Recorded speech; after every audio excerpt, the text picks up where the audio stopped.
Hi, everyone, and welcome to Heal Endometriosis Naturally with Wendy K. Laidlaw. Wendy has spent the last 2 years helping women with various stages of endometriosis to heal naturally after putting her condition into remission. After her own healing success from stage 4 endometriosis and adenomyosis, she's inspired to heal others, and her goal is to help some of the 175 million women know that there is another way other than painkillers, drugs, or surgery. This is the place to be for real talk with real people for real results, so you can learn how to heal your endometriosis naturally.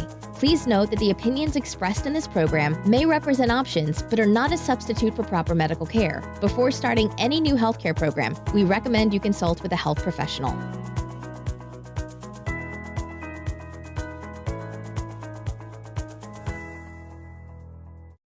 Hey everyone, it's Wendy K. Laidlaw here with Heal Endometriosis Naturally. And as always, I hope that this podcast finds you well. Well, we've got a very special guest on here with us today, and she is going to be sharing about this amazing summit that she has created, which she very kindly asked me to appear on. But I thought if we had a little chat beforehand, you could get a sense of what this summit is about. It's called the Strong Women Summit.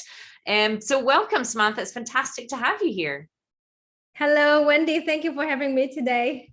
Yeah, no, I'm really excited to share what you've done. It's a wonderful summit idea. I think there needs to be more with that title, a Strong Women Summit. So before we get into the summit, I'd love to hear, perhaps you could share with people a little bit more about yourself, your upbringing, your childhood, what's brought you to this point, and why this is such a impassioned thing for you.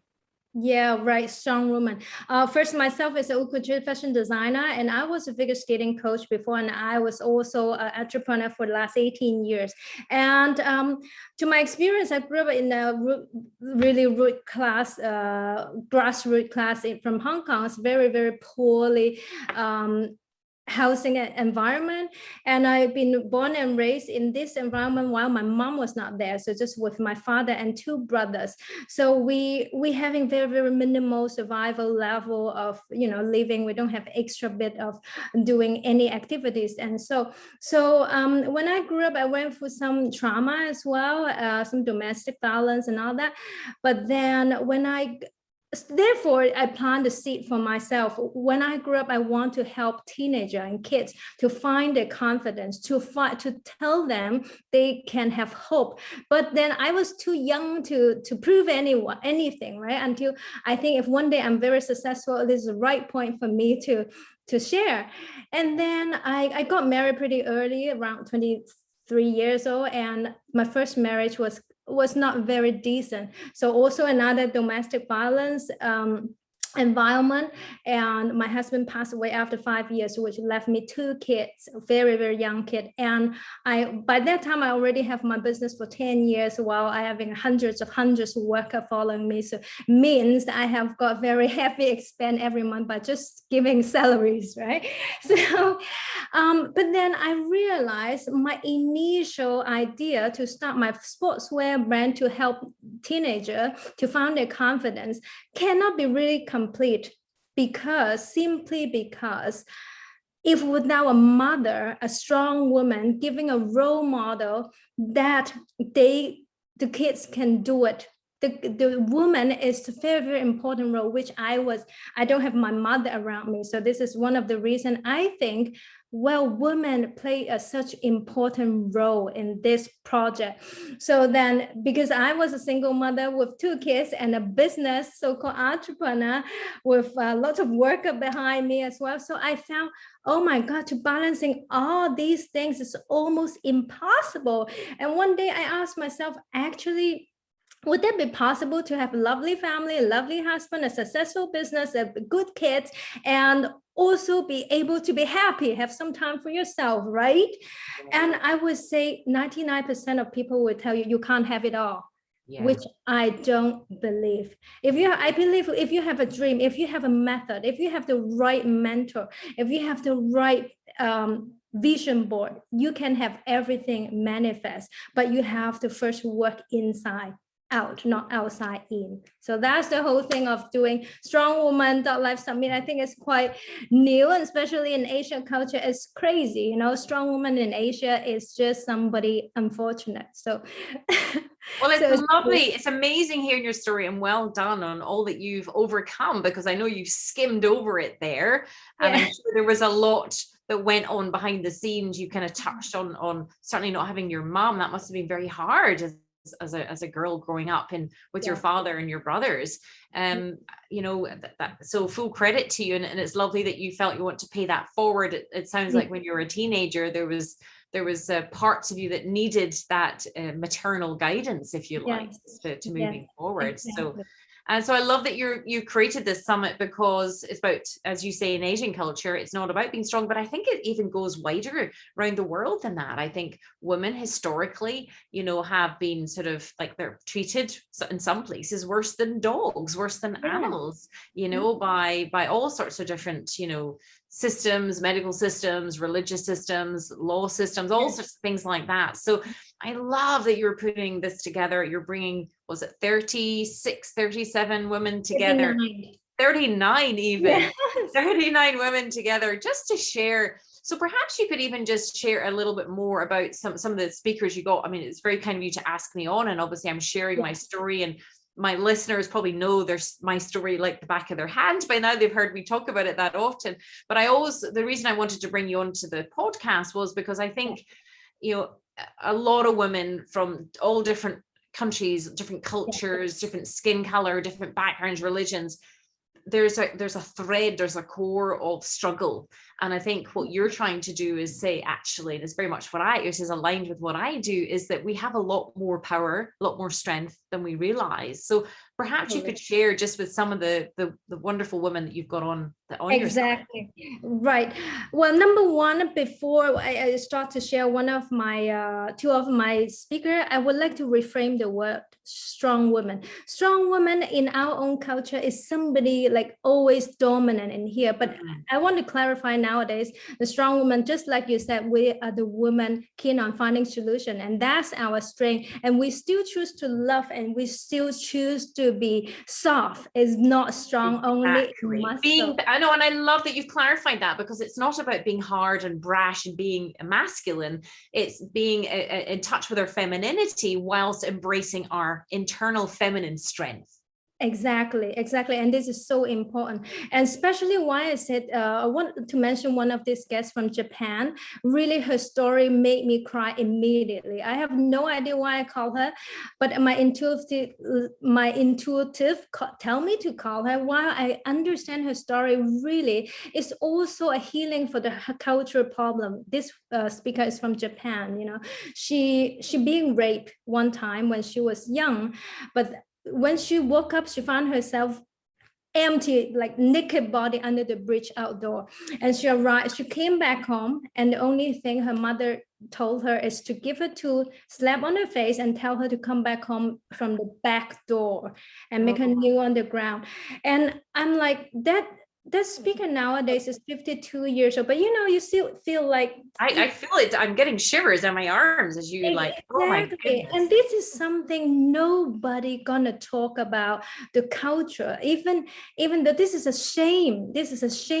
But there's nothing to shame about. Nowadays we have to voice out our own story. It's survival level, you know, that emotion could have killed her. She would never be able to love again or trust anyone. And I think shocked to be treated by someone that's supposed to pick you up and hug you and soothe you and comfort you. And interesting you use the word shame, because I think shame is used to control women and control people and keep them in their place. And so it's interesting you brought that up. But oh my goodness, what a story. I really cry immediately. I can't stop crying. I mean, really. But nowadays, they still, you know, even though when she told me more about her parent, right, her father and mother seems to be a very nice couple together. But the fact is, they are facing domestic violence every night. But the man appeared to be a very nice man in workspace. But who knows this kind of story? But if nobody dare to speak up, how are we going to heal our future generation? Well, I heard a saying recently, said, hurt people, but healed people heal people. Right. And I love that, because that's what we're doing, is like we've healed our own traumas and our own tragedies and whatever else and triggers. And that's what we're doing, is paying it forward. But to hear those kind of stories, people need to share their stories so that it isn't, into the shadows full of shame, and people can, speak up and say, actually, exactly, because it's a lot more common. I think there's, domestic abuse, things like that is so common worldwide. Yes. It's so much more common than people realize and understand. So it's wonderful that you're sharing these stories. And obviously the reason for doing so is to empower women to connect with their own stories and recognize that they have the power over that. Totally. And nobody's story is too small. I think everybody have to embrace their own story before we start to heal other people. This is so important. And also Strongwomen.live, this is not just a submit that having people to learn here. It's also gather the woman who is able to make an impact in our society. Even though it's small, it doesn't matter. Therefore, our existence is so important. Our story is so important, because our story can start to make impacts around us. Yeah. Our story helps other people, as you say. No story is too small. I think sometimes in our own story, in our own journey, we think, oh, it was nothing, and I'm making something out of a mountain out of a molehill, but invariably that's what's being projected onto you to stay quiet and stay silent, whether it was a conscious thing or a subconscious thing. And everybody does have their own story. And what is, a trauma to one person might not be a trauma to somebody else, but it's giving yourself permission to own your own story. And that's where I'm a great advocate of encouraging everybody, but certainly women, to write a journal, because sometimes when you start to connect with your own story, you hear your own story, there's a grieving process, there's a shock that you go through. You go, how could that have happened? And I guess it's separating from what was other people's projection and treatment, like that story you just shared. I mean, wow, that just goes beyond. And as you say, that could have really put her over the edge. But to recognize that by her having the strength and the courage to share her story, it actually frees up other people to connect to their own. Exactly. You understand everything. Yeah. I love that you said about the strength thing, because I think a lot of women get confused. Like, I have to be hard, I have to be unemotional, I have to not be sensitive. But no, we are what I refer to as all women. But we tapped into our strength that we were told, whether it was conscious or unconscious. I say that a lot, but it's true. Sometimes we don't know what we have inside us until our backs against the wall, because we've been told to be a certain way, think a certain way, to do these things. And actually it's tapping into those tragedies and traumas as the treasure, finding the treasure that's going to come as a result of those things. Totally. And I wish all the women, I understand that for years and years, women's having this kind of jealousy problem. Let's say I have got one of the speaker, they are very, very muscular, and people judge them just by the appearance. I think nowadays the strong woman, please embrace any kind of being as well, and be the woman, be the sisterhood that support our just the way we are. It's not the muscle that make me ugly. And I see a lot of muscular women, they're so much more feminine than me.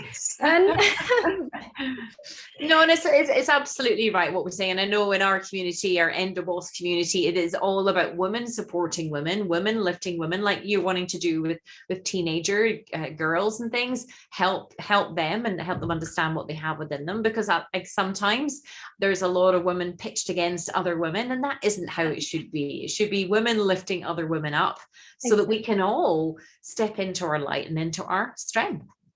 Exactly. Beautifully said. Thank you, Wendy. My pleasure. Well, thank you so much for coming on. There'll be details down below. So the reason I wanted Samantha to come on was again just to touch your hearts and share with you that, whilst you'll hear more about my story if you haven't already heard it, but you'll hear from other women who have overcome cancer and abuse and things like that. And the reason it's important to hear those things is so that you can recognize you're not alone in your journey. You recognize that there are other people have gone through great tragedy and had the strength to overcome it. And whilst you might feel you don't have the strength, whatever endometriosis is throwing up for you right now. I know that you do. You have it. If you're alive and you're breathing, you have it. So for goodness sake, if you haven't already downloaded my top tips or got my free book, then do so. But most importantly, sign up for this summit because it will inspire you. It's free. And Samantha's gone to the most incredible amount of work. I know how much work these summits take, and it's done with pure heart and pure love. So please go and sign up. The link will be below. But until then, to your health. Thank you.